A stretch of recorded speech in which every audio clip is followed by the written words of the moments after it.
right, welcome back to the show. It's What's Up and About. MM is here.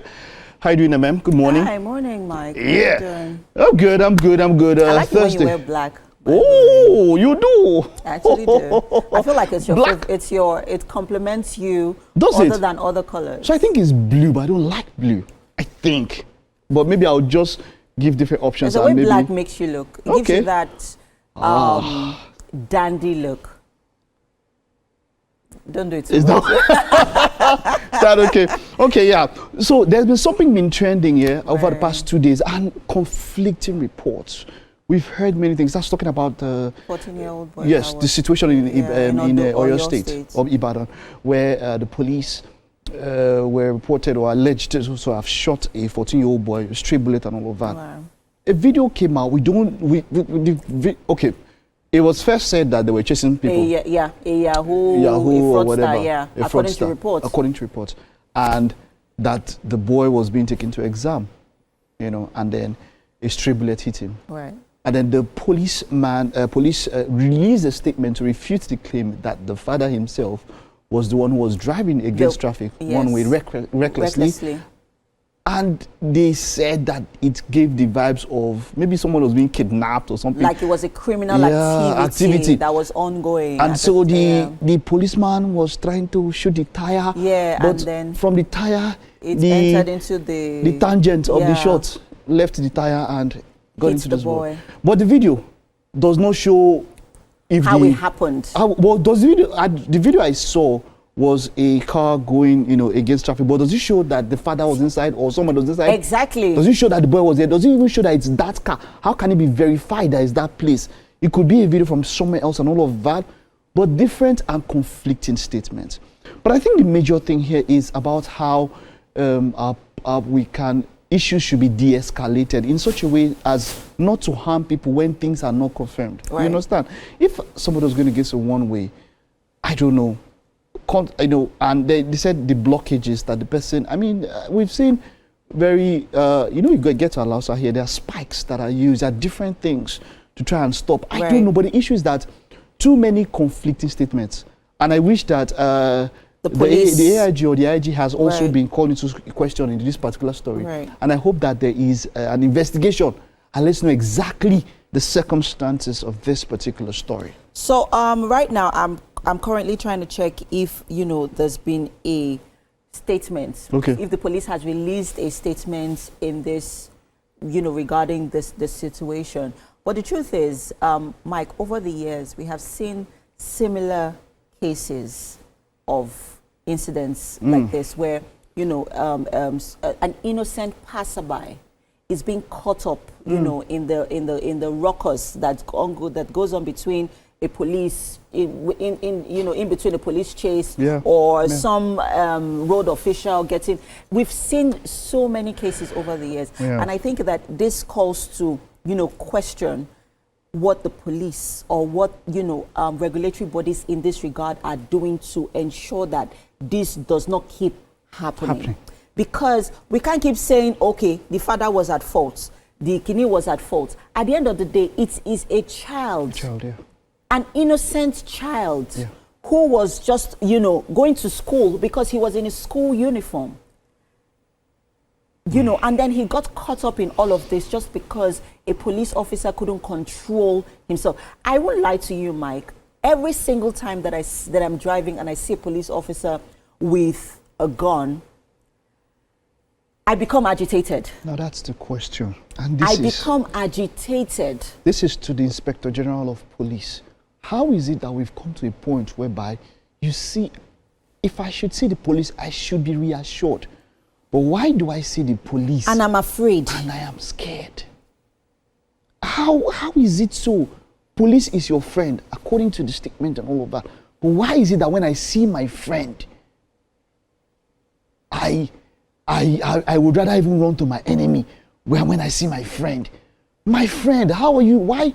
How? When I see my friend, I expect companionship. I expect that solace. I expect to be, safe. That's the word. Safe. I expect to be safe. Right. When my friend comes and then my blood pressure spikes. I'm agitated. I'm thinking. And then my friend is either trying to get something off me or is trying to indict me into something that was not wrong. There is so much. So I saw a skit yesterday, I think 2 days back, and it was somebody, I didn't know this person was passing by, and these people were acting like policemen, and then they were friends of this person. Since the police is your friend, so whenever I say friend here, I'm talking about the police because they are your friend. Now they are friends. Now this man's friend stopped him, searched him, brought out everything from him, and another person ran and said, armed robbers did there. And the friends and their friend, all of them ran away. It was a skit, and I felt it was an insult on the friendship. But then I felt like it has come, this thing has replayed so many times that you feel like, a lot of times you feel like, look at me, do I look even threatening? On what basis? There's sometimes when I take a turn, when I drive to the office, there are 2 turns I take. Some about Alausa, and there is a traffic light. Now immediately you turn, you see them just as you are turning. Sometimes there is a backlog, so you might not know what's happening. Immediately you turn, they just burst out of the bend, right, and they just wave you down. I stop. In fact, a lot of times when they even say go, I even stop. I'm like, what is what pushed you to wave me down? Right. There has to be something. Maybe you suspect me of something. Right. Maybe my car is tinted, right, or you've heard a report or something. Of a missing vehicle that fits into your or something. Kind of, or maybe you've seen me coming and then you suspect that this is my friend. My friend is not friending very much. At least a reason. But or something. Or but then you've not seen me. You don't even know if it's a trailer or an Okada or a Rolls Royce. Your hand is just out. Anything that comes out of that place, you've come out. I'm just saying that as my friend, I expect a bit more. I expect reassurance from you. If you are my friend, I don't want to see you and get scared. I also would like to, I know there's been a lot of calls for a rehabilitation of the police force. The truth of the matter is I have actually had several experiences with the police. Some have been good, some have been, a bit questionable, to be honest. And then sometimes, even as a journalist, you're pushed to sort of pull out your rank because as a journalist, you are well informed, especially on what is, amenable in that situation, of what is, what your rights are. And because I'm coming from that place of information, it is very hard for me not to want to, prove my rights in that sort of situation. But because also, as a woman, because being our gender also plays a role as well, so that because it comes off as being intimidating, and then because I'm a woman, the idea of intimidation sets in, and then also I'm a journalist, but then again, so it's a lot of things, but then again, it calls for a rehabilitation in that. The agency needs a rehabilitation. The police, in terms of having conversations or interacting with the citizens, there has to be a more easier and a more friendlier and a more welcoming and interaction when it comes to engagement with the citizens. It has to be better one way or another. It does. And then this idea of carrying around guns, firearms, and the rest of them. Something has to be done about it because innocent lives cannot keep being caught up in this. In all of this, there have been reports. We know hotspots around Lagos. We know places where, I tell people that, and this is based off experience. Between the hours of 6 and 9. If it's possible, try not to be caught up in traffic, especially in some areas. PM, 6 p.m. and 9 p.m. Right. Those areas. Hotspots like Ikorodu Road, say Costain, Echo Bridge area. That's Lagos Ikorodu. Yes, Lagos. Yeah. Now there are a lot more other hotspots. I don't know if you can remember when you just get there. A lot where in traffic. In fact, this time around, you're waiting your turn to be robbed. There are people who, then they rob the 5th car in line. My turn, they come. And then some people lock their cars and run and leave the cars there or something. Wow. It happens a lot. I have friends who, they just come, stop, your glass, and hey, your phone or something, right? And then in those times, there is no police. Right. Sorry, no security. there is no, our friends are not there. My friend is not there. But my friend is now there when everything is okay and fine. And there is no threats to me, probably no threats to him. And then he's there in different cases. So it makes one think, are you intentionally? And I suppose... Are you intentionally avoiding these places? And his presence there already is posing as a threat in a very calm in situation. a very calm situation. So there's some people that, look, they already have that PTSD. If they see police in their life or all that, they can just not be okay. It's just, I know that a number of times, like you said, my press tag will make them, at times I wonder, so if I was a young boy driving without an ID card, it's going to have, like, a press ID or a press tag. And of course, the press tag does not mean my papers are always up to date, because most of the time I'm riding an official card. So my papers are always up to date. Everything is on point, right? So that you are pressed doesn't mean that you have to break the laws and try to flash that and all of that. But I'm saying that because a number of times I've stopped and they recognize or they ask who I am and I show an ID card or they see the tag and all of that. What if I didn't have any of this? How many times would I be stopped a day? That makes you susceptible. You understand? And on different points. I'm just saying, my friend, please.